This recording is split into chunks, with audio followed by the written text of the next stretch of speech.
Television shows, commercials, and movies are now part of the world's daily diet, whether it is via DVDs, movie theaters, online, or via television sets. With very little research available in the Caribbean, research out of the US shows that 71% of children between the ages 8 and 18 now have a TV in their bedrooms. 54% have DVDs in their rooms.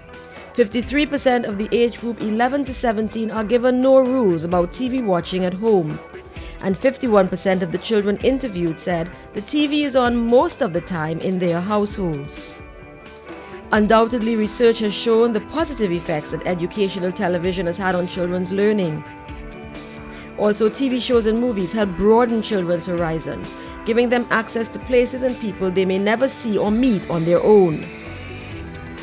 But on the downside, excessive amounts of television and access to certain types of shows and movies can have significant negative long-term effects on our children.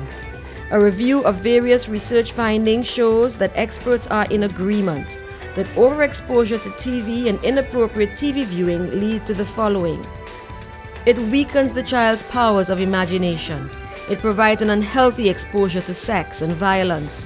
Children begin to confuse real life with TV life and adopt a lot of values they see on shows. A 15-year-long study carried out by the University of Michigan has proven that there are clear links between watching TV violence as a child and aggressive and violent behavior into adulthood.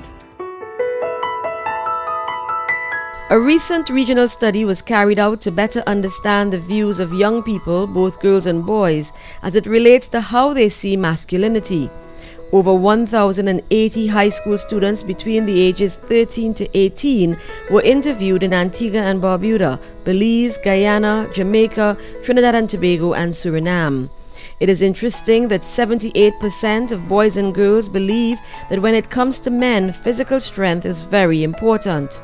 61% of the boys and 40% of girls believe that sexual prowess is important to being masculine. So when it came to violence against women, generally this was not supported by boys or girls. The study did, however, point to some positive developments and views among our region's youth. More men are willing to examine what it means to be a man and to explore what are acceptable behaviors. And more men are now engaged as caregivers, fathers, mentors, and father figures. My father is Trinidadian. He lives in Barbados. And what I found to be very awesome about my father is that he has stayed here all this time.